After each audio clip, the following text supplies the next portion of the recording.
Did you know that the earliest record of coast redwoods in the North Coast region dates back to 20 million years ago? And the oldest redwoods in Redwood National Park now are 2,000 years old? Unfortunately, because these amazing trees are have such desirable wood because of their durability, they were logged to almost extinction. By the 1960s, 90% of redwoods had been cut down. That's why I find it extremely important that we spread awareness about preserving national parks, because this nature is so important that we protect it. So in my project, I focused mostly on Redwood National Park because in the first bit of my project, I looked at redwood ecosystems. So I examined the multiple different ecosystems of Redwood National Park, and I created this scale drawing of redwoods and different aspects of Redwood National Park. So I have each piece labeled here. So I have like the growth factors of the redwoods because they are 300 feet tall. They get 300 to 400 feet tall, and that's like, they range in sizes a lot, and scientists aren't 100% sure what makes them so tall and why they're basically indestructible to bug damage and fire damage. So I have a bunch of different labeled parts of the ecosystem there to go with corresponding information. The next part of my project, as I said, I did this project because I think it's super important that we spread awareness to preserve national parks. So I wrote this persuasive speech to open people's minds to what we'd be losing if we didn't preserve national parks and why we should preserve national parks.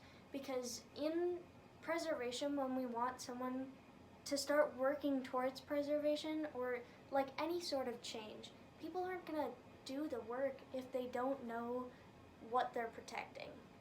So I just made this to show a little history of the National Park Service and what they're doing to protect national parks, and a little bit on what an average person can do to protect national parks. So my main reason to do this project was because obviously I think it's very important that we preserve national parks, but also because I want to work in a national park. So for part of my research, I examined different careers in national parks, such as park rangers and wildlife biologists. I wanted to I tried contacting someone in a national park, and I also contacted Perot State Park and a couple nearby state parks. Unfortunately, nobody got back to me. But with the information that I found from research, I created this college recruiting style brochure. So it's for a park ranger, so it shows about the job and like the impact of the job, which is really important because in this project I focused a lot on your impact in national parks. And I just kind of have like a day in the life over here, and a big piece of it is because I plan on possibly working in a national park, I included degree options and good schools that you can go to, and like a path to get there. So it's like schooling, volunteering, training, all of that.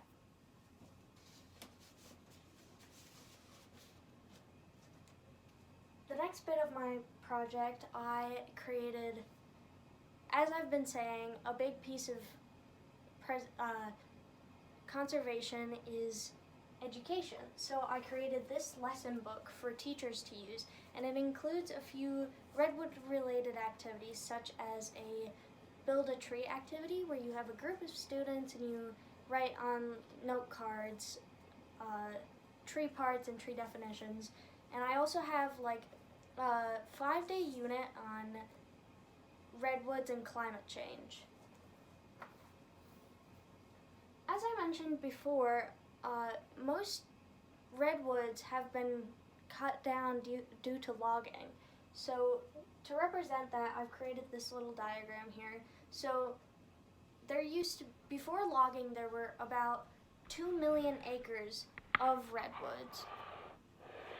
And today, there are only 120,000 acres, which is about 6%.